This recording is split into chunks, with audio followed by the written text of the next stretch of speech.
les chouinards et voici vos actualités matapédiennes. Tout d'abord, je veux vous faire remarquer que je suis devant la magnifique murale à Sébec, derrière la gare patrimoniale, qui a été fait en début d'été. Donc, vous pouvez admirer cette magnifique œuvre d'art sur le côté de l'aréna de Sébec. C'est à ne pas manquer si vous voulez venir voir tous les détails de cette magnifique murale. On passe aux actualités matapédiennes.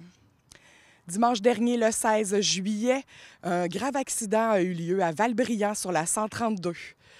2 voitures ont fait une collision.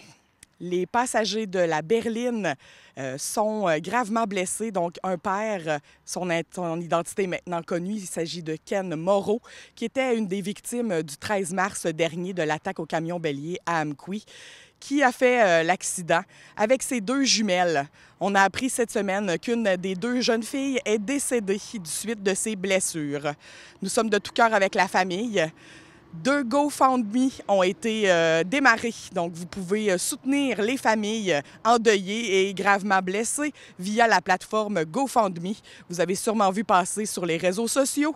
C'est avec une photo des 2 jeunes demoiselles qui arborent un magnifique sourire. Donc, contribuez à aider cette famille.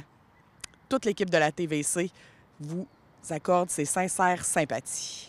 Une nouvelle friperie a ouvert ses portes à Sébec, sur la rue de l'Église, devant le bureau de poste.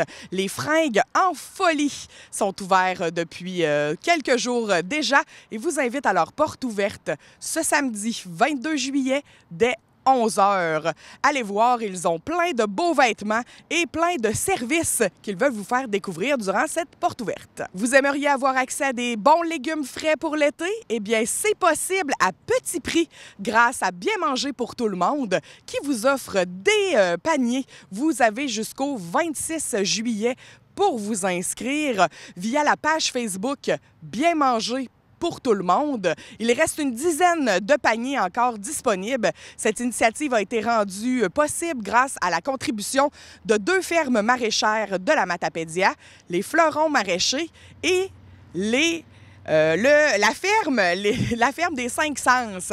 Donc, on remercie beaucoup ces 2 entreprises agricoles de contribuer et je vous invite à aller sur la page Facebook de Bien manger pour tout le monde. Ils vont aussi offrir des ateliers pour cuisiner et savoir quoi faire avec tous ces bons légumes au cours de l'été. Donc, abonnez-vous à la page Facebook de Bien manger pour tout le monde.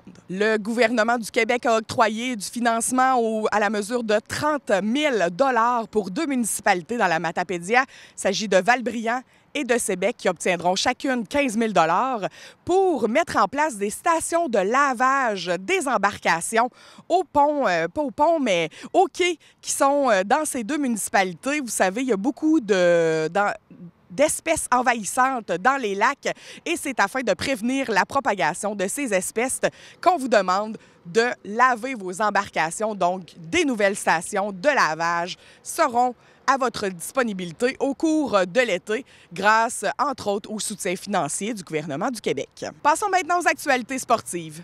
Le week-end dernier avait lieu le tournoi national de soccer de Rimouski et 3 équipes du club Blizzard se sont démarquées lors de cet événement.